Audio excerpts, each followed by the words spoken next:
If you're a skinny fat man, you're never going to build your dream physique if you keep making these 6 mistakes. After helping countless men go from out of shape, skinny fat to lean, jacked, and way more confident with how they look in and out of their clothes, these are some of the 6 lessons that I have learned over the last 10 years of coaching, and where exactly they go wrong and what you need to do about it so that you never make those mistakes again. And if you don't know who I am, my name's Jack. I run an online coaching company helping skinny fat guys who are out of shape get lean, jacked, and feel way more confident with how they look so they finally look like they train. If you want to learn more, there's links below where you can apply for coaching. Now, the first mistake that most skinny fat guys make is thinking they should try and build muscle mass first. And I get it, you don't like how skinny you look, you feel like you've got no muscle mass in your upper body and that belly is poking through those t-shirts, and you want to look bigger so that you feel way more confident. But by going through a gaining phase first or bulking, you're actually just going to come out looking even fluffier, even more out of shape, and feel less confident with how you look. And this is because you've already stored a lot of body fat, and you're better off actually just trying to get rid of that body fat first. See, most men probably have about 15 to 20 kilos of body fat to lose before they start to look visibly leaner and more defined. And you want to be looking to get towards around 14 to 15% body fat before you even think about trying to go for a gaining phase. Because if you do it now, you're going to put yourself in a worse position. You've already got a high body fat percentage. Insulin sensitivity is going to be down. You're not going to be able to partition, so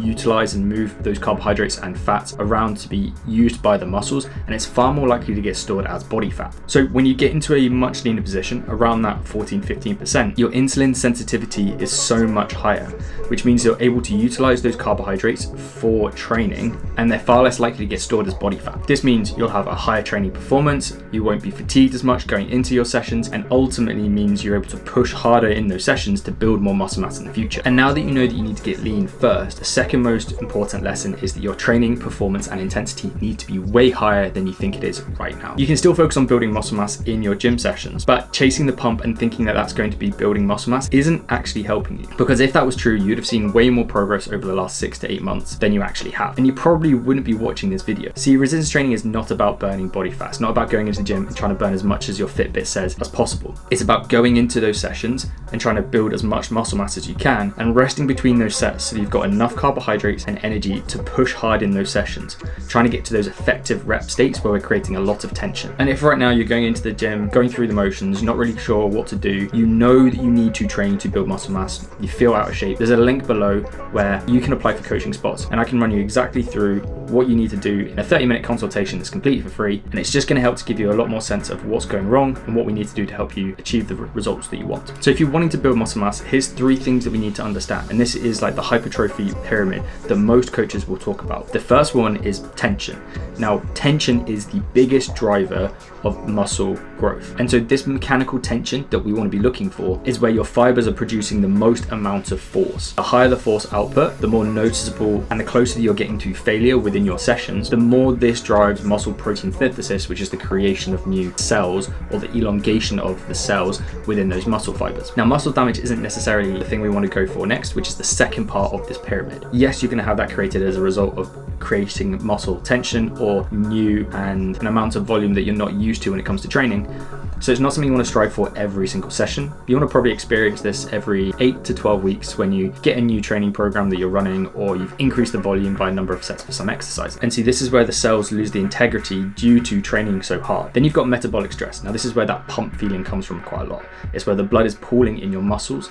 It increases the muscle blood pressure, and there's the hydrogen buildup where you feel that tingling and burning sensation in those muscles. So it's not actually lactic acid. That's a myth. That thing doesn't exist. It's actually just a buildup of hydrogen ions in the cells. And so if I was to go back and be that skinny fat kid that I was years ago, I'd be aiming for 3 to 4 resistance-based sessions, focusing on building my strength in those core big movements, and then using things like hack squats where I can be nice and stable, or a chest press machine to really drive that muscle tension that's going to create the growth that I want. So I've got some big fat titty. And if you're not sure what that looks like, there's a video that you can go and watch up here that'll run you through exactly what to do to help yourself go from skinny fat to jack, with some workout ideas and much more of an understanding of training. The next point is cardio. Now, I'm sure you hear it all the time that cardio kills gains, and you'll have seen these big bodybuilders that are now starting to do all this running and they've got very skinny all of a sudden. Most of the time, that's just come down to because of a change of direction with their own training. But for us, we want to use conditioning sessions, or cardio, as a way to improve our overall health and function, as well as reduce our fatigue within training sessions so that we can then, again, push harder in those sessions. When you're a aerobically fitter, you're able to transport more oxygenated blood to those muscles so they can contract faster and recover faster between sets. Sure, it helps to burn a few hundred calories, especially when you're going into that first dieting phase. And so this is where I'd recommend at least 2 sessions of 20 to 30 minutes of cardio every single week. And by getting aerobically fitter, you're then going to improve your energy availability. Now, this is your body's ability to use carbohydrates and fats as energy sources. Now, I want you to think of carbs as this quick fuel source compared to fats. And what happens when you start to get fitter, you're then able to use more fats when you're at rest.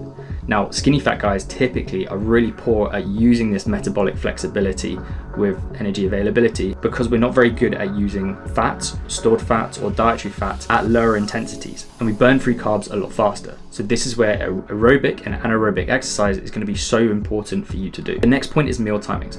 Now, most skinny fat guys are skipping breakfast because they're not very hungry, not having much food when it comes to pre-training, and their post-training meals even worse. We need to put a higher emphasis on meal timings for you, because when you have food in your system, you're able to utilize it for training. And so you want to be looking to have some sort of high carb before your session, like an hour before, let's say. And you want to be looking to get about 1 gram of carbohydrates per kilogram of body weight. Then after your session, you want to replenish protein, carbohydrates that have been burned off through the session. The protein is there to stimulate muscle protein synthesis again. And you want some dietary fats as well to help level out your energy levels so you don't have a massive crash after your session. One of the things that I do myself right now is I have a bagel and honey and a banana for my pre-workout meal about 60 minutes before. So I've got enough carbohydrates for me to push hard within my sessions. Afterwards, most of the time, it's just chicken, broccoli, and rice. It's a nice, easy meal that I can make. It's rapid, it's quick, and most of the time it's already prepared because that's the kind of person I am. And then I throw in half an avocado as well. Just gives me some really good dietary fat and fiber to help reduce the bloating that a lot of skinny fat guys are experiencing because they're not getting enough fiber. The next part is that when you do then go into a lean gaining phase, you want to go much slower than what you're probably aiming for. You don't want to be looking to gain 1 kilo a week or half a kilo a week. You want to be looking to gain 0.2 kilos of body fat per week over the course of 20 to 26 weeks. Now that's going to feel low and slow, but actually you don't need many calories to build 1 kilo of muscle. It's about 6,000 to 8,000 calories to build 1 kg of muscle mass. So when you spread that over the course of a week and then a month, you'll recognize that it's only about a 200 to 300 calorie surplus. Now, because you're eating more, you have a creation of a thing called G-flux, where you'll start to be more active, and the more active you are, the more food you can eat. And we've got guys that are currently bulking on about 4,000 calories right now because they're doing 15 to 20,000 steps. They're training 5 times per week because they've got a really big manual labor job. And then by having to then train on top of that, we have to then give them a lot of food to create that energy surplus to build the muscle mass that we're looking to do. And we've done this with guys like Nick, with Andy, with myself as well, so that you've got a really clear picture of what it looks like to go through multiple different phases of training. Hopefully you found this video useful. Short, sharp, really intense things that you can focus on if you're a skinny fat guy who wants to go from out of shape to looking jacked and feeling way more confident in how you look. Hopefully you found this video useful. If you don't know what to watch next, I would highly recommend going and watching this video here, because it's going to give you a better understanding of where you may be slipping up with your calorie deficit and why you're hitting a plateau, because you're leaking calories everywhere and you need to understand what foods you should be tracking that you're probably missing right now. Catch you guys in the next one.